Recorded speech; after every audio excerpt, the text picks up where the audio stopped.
SciFi Surprize time! And the 19th selection is the Astral Factor. Ooh. Pretend excitement, pretend excitement, pretend excitement. I even spelt it wrong. I had to add that R. I'm like, when I did my little test of like, will everything fit in the screen? I was like, there's a letter missing. Wah, wah, wah, wah. Hey everyone, Shannon here. 19th film of the SciFi Surprize Series. Crap, I forgot to take that. I'm just off my game today. Oh, and now I'm losing a little notebook.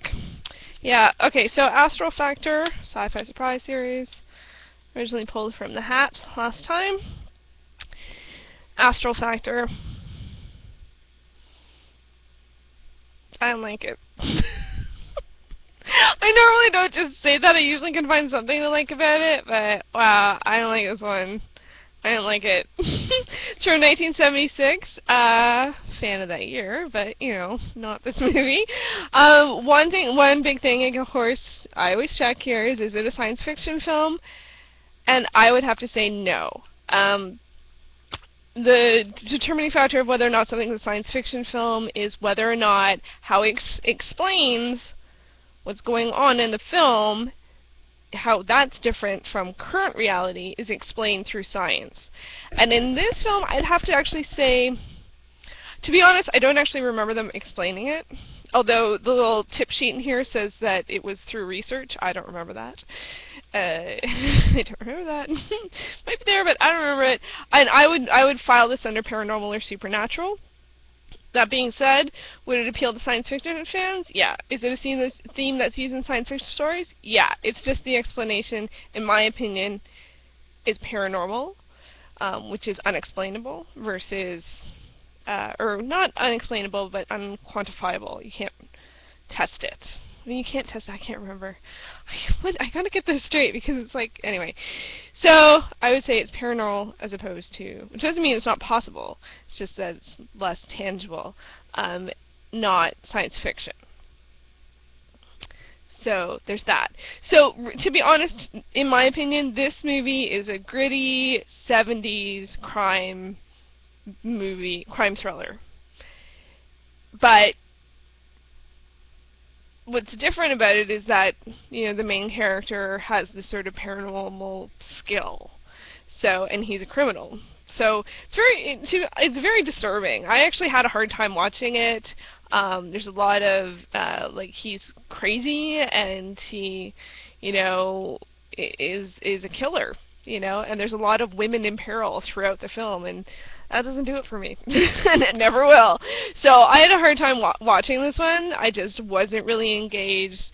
Wasn't science fiction. There was some 70s fun in terms of, I wouldn't say it's not campy and stuff. It's more of that sort of gritty thing, but not as far as sort of grindhouse stuff. It's not nowhere near there. It's somewhere in the middle. To me, it actually felt a lot like a really long pilot episode for a cop series, you know, because it has a lot of it due to the astral factor. And then also I thought it was going to be like sort of like astral projection, astral factor, astral projection.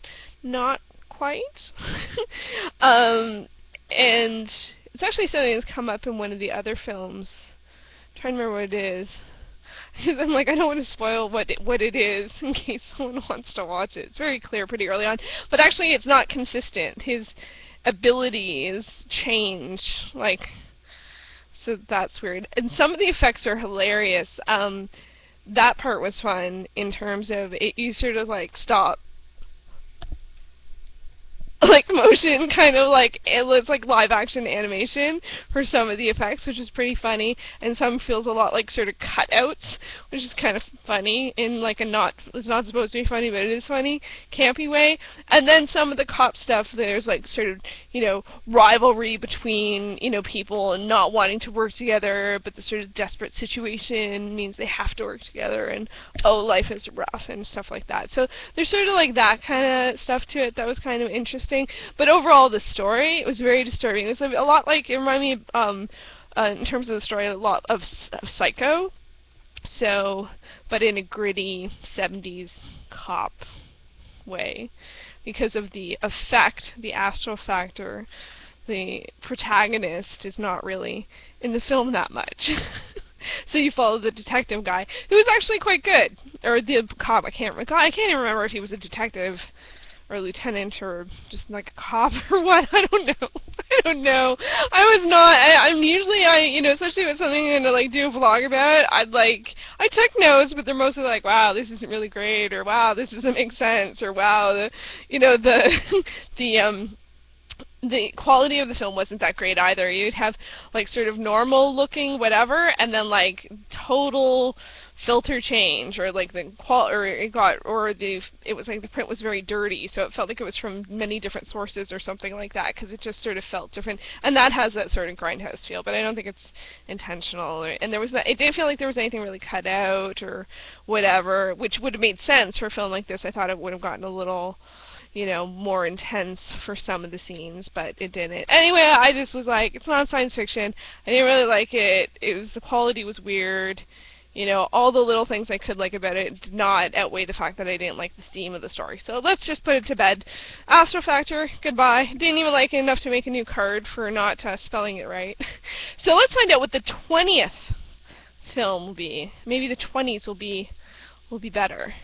I had a pretty good run in the middle there, and then the past couple not so much.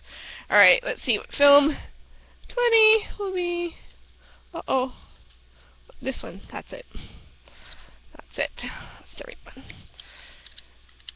First spaceship on Venus with Yoko Tani. I wonder if it's a Japanese film. Yay! Back in space. I hope this will be in space. So far, the ones that go to space, no, not all of them. That cowboy one, that didn't work for me. And was that the Buck Rogers one? They're blurring. This happens to me in the teens when I'm doing any kind of marathon. When I get to the teens, it gets confusing. So I gotta get past them. So maybe once I get to first spaceship on Venus, it'll make more sense. So thank you for sticking with it. We are 2/3-ish almost with that one. We'll be 2/3. No, we won't. We'll be 2/5. I can do fractions, especially when they all end in 0. It's really easy. You just drop the zeros. 2/5. 20 out of 50. Not there yet? Next week. This is not math class. This is not fractions with Shannon. That's a whole other ball of wax. I have to do better notes. I'd actually be a little more coherent, I think, on that. So. No more fractions, just spaceships. Thanks for watching.